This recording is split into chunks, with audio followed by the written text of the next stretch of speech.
back on Get Up, and what a game. It was the game of the night between the Clippers and the Celtics. Paul George started the game, ruled out at halftime with a left hamstring strain. More on that momentarily, but Jay Will, under a minute left in the third. Jason Tatum was money in this game. So efficient. He's really turning into one of the best players to watch in the game of basketball.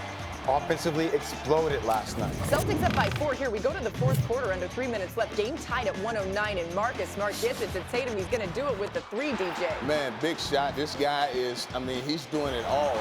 He got all-star bid this year, and I'm so excited for him. All right, an opportunity there, and then Morris is able to get it done. So the game is tied again. 5 seconds left in the fourth quarter. Game tied. Celtics with a chance to win it here, and Kemba Walker trying to make it happen, but it's no good. So that means, even though Kemba wants the foul call, we go to overtime. Game tied at 114. And under a minute left in overtime, Celtics down by 1. Tatum just going off in this one, Jay. If you watched this game last night, he was the best player on the court. The best player on the court, Jason Tatum, last night. Yeah, and even some of his peers said that about him, not even his own teammate. Lou Williams wants that foul. Referee, he should have got it. Yes. And he was not happy about it. You see him visibly upset right there. The Clippers would retain possession, inbounding here. Landry Shamet hits the long 3. That ties the game. This thing was crazy. Ensuing Celtics possession, Tatum right here at the buzzer. Jay misses the 3. Yeah, I thought he should have racked him. I thought he should have drove and pulled up for a mid-range. Lou Will still barking at the ref. I like it. So we're going to go to double overtime, though, which makes it a lot more fun. Take a look at that. Landry. I'm sorry, Landry. We're going to have to see that again because it was too pretty not to. Man, he made him do the Watusi. Not sure about that, but Don't anyway. know what that is. Big dunk from Harrell right there. And this in double overtime, that was money as well. So as these two teams continue to try to get it done, Tatum finding Gordon Hayward here, and Jay, he gets it done. Gordy with a big-time shot to kind of seal the deal for the Celtics. The Celtics now have won the last 8 of 9 games. Yeah, and they win this one 141 to 133 in double overtime.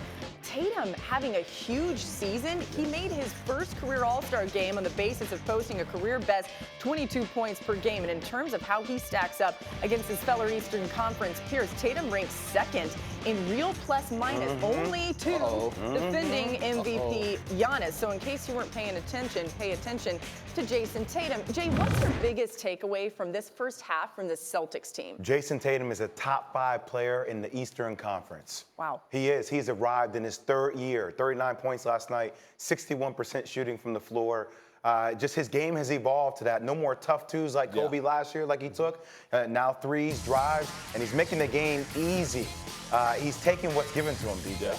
He really is, and he's elevating his game. And everybody said last year he didn't make the necessary jump that he needed to. Yeah. But I contribute that to Kyrie being there and taking some of the load offensively away from Jason Tatum, or he would be where he is right now last year. And Laura, I think last year too, he took a lot of mid-range shots, like really tough shots, right? Which decreased his overall percentage. I think now, playing with Kemba Walker, he's having a lot more catch and shoot threes. He's getting all the way to the rim. And then when you need him to make a tough shot, he can. Let's talk about the Clippers because load management's been a big discussion with them. But now you see Paul George with this hamstring injury. And even Doc Rivers said he's concerned at this point. 3rd hamstring injury in the last 5 weeks. He just missed 2.5, 3 weeks with his last one where he missed 10 games. And this is a major concern for the Clippers. We always talk about them being so good and loaded offensively. They are. But they're not a top 5 defensive team, DJ. No. Like they've given up 140 points 2 out of their last 5 games. That's a big-time question for this squad. Well, I'm telling you right now, chemistry is a big thing for this team. And with 27 games left to go in the second half of this season, being healthy is the big thing for them. And they have to get some type of cohesion going down the stretch. And if they don't, and they end up in that 4th seed, they will definitely have to play the Lakers in the second round. Man, that's a good point. Yeah. Also, Lou Will and Montrezl Harrell combined for 59 of their bench is 65 points last night. 59. Lou Will was shooting the ball every time down the court. Well, he had to. He had to. Right. Okay, listen, the All-Star break is here, which means the regular season already 2/3 of the way over. That's crazy to say. DJ is going to provide his top 5 power rankings. We're actually going to go 1 to 5 because it gets even more interesting as you go down the line. So take it away, DJ. And number 1, the number 1 spot, I have the Milwaukee Bucks. Giannis, he's on same track he was on last year. Looks like he's going to be 2-time MVP. And this team, offensively and defensively, are on a roll. Number 2. Let's go to number 2. The Los Angeles Lakers, King James, Anthony Davis. The Lakers roll out the best duo in the NBA. Number 1 in the Western Conference, and they're doing their thing on both ends of the floor. Number 3. Number 3, I'm going with the Denver Nuggets. Ooh, Laura, excited about listen, the Denver Nuggets, the toughest home court advantage in the league, and that's what has them number 2 in the Western Conference. Jay's gonna have rebuttals soon. Go ahead to number 4. Number 4, I have the defending NBA champion, Toronto Raptors. They're doing it as a group. Lowry, Siakam, Van Vliet, and Ibaka in that big scarf.